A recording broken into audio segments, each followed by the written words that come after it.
Hey guys, thanks for tuning in today. Today I wanted to talk about the question of whether or not privacy and social media can exist together or if they're mutually exclusive. I kind of have a few opinions on this. So first I'm going to dive into why a privacy-friendly social media platform could exist, and then secondly I want to dive into why creating a social media platform that embraces privacy is pretty difficult just by the nature of social media. So, first of all, there are platforms out there already that focus more on privacy than Facebook or Twitter. They're really small.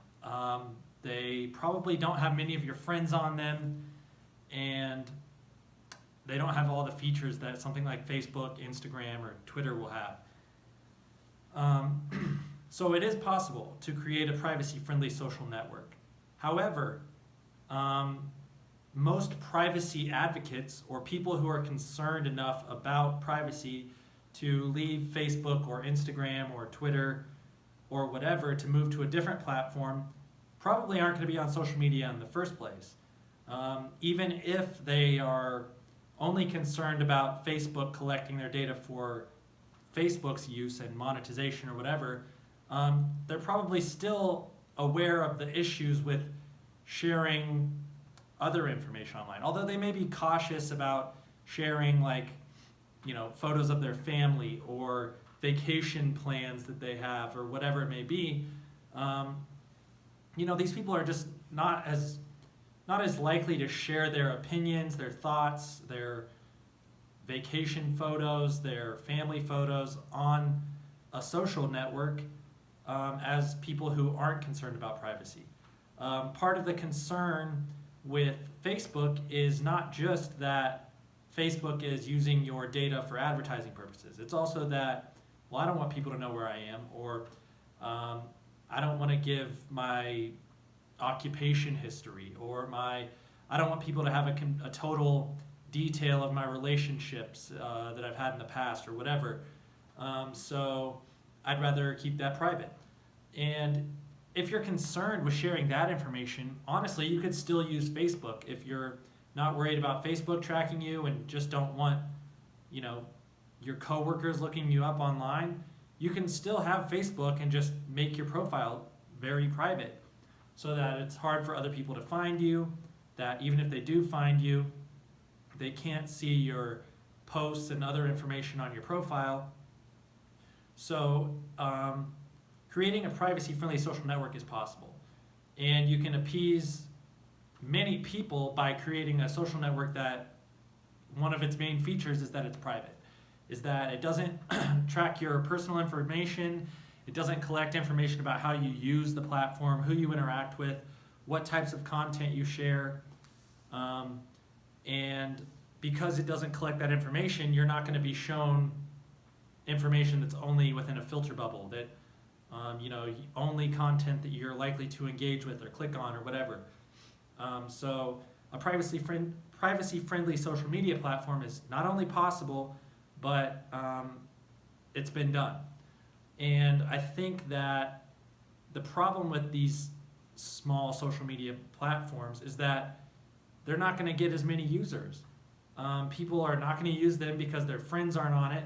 If their friends are on it, it's difficult to find them because of the nature of something being private and not tracked. So that's a problem. I think the nature of social media is just, it encourages privacy intrusion so that the platforms can serve you specifically tailored information. And after being on Facebook or Instagram for years, moving to something that serves you just a timeline of content is not going to be that interesting to you. You're going to engage with it less, which is a good thing. Like, screen time is a big issue, and I know that I definitely spend way too much time on my phone and on social networks, both on my phone and on my computer. So if something is a little less engaging, I'm perfectly fine with that. But the odds of me switching are very low, because right now my friends are on Facebook, my friends are on Instagram, my friends are on Twitter. I don't have friends that I know of that use platforms like Gab or Parler or some of these super niche social networks. And that's the problem, is these new networks that pop up, if they say, hey, we're the social network dedicated to privacy, well, then you have all the people that are interested in privacy going to that. But people who are interested in other super niche topics are going to flock to their own platforms to discuss their favorite topics or interests. So what will happen is the internet as a whole will exist, and then you'll have all these little sub pockets of people interacting with each other, and there will be not much communication between people who are interested in privacy and people who aren't, or people who are interested in sports and people who are interested in knitting. Like, you're just having all these little micro communities pop up. And so the internet as a whole, the way that I think about it is like you have Reddit, and that's the whole internet. And then all these little subreddits pop up, and I only engage with the subreddits that I'm interested in. I don't even go to subreddits about foreign relations or books. Whatever it may be, I just don't engage with subreddits that are outside of my interests. And I see that as a problem, is you're just putting people in these little rabbit holes because of their interest in privacy mostly. So you're going to get a bunch of people who are interested in privacy not interacting with the mainstream, or just the masses of other people that aren't as concerned about protecting their privacy on social media or the internet. So that's just what I had on my mind. Wanted to share that with you, get that kind of topic out there. I'd love to get some feedback on what you guys think about privacy-friendly social media, if it can exist or if it's just impossible.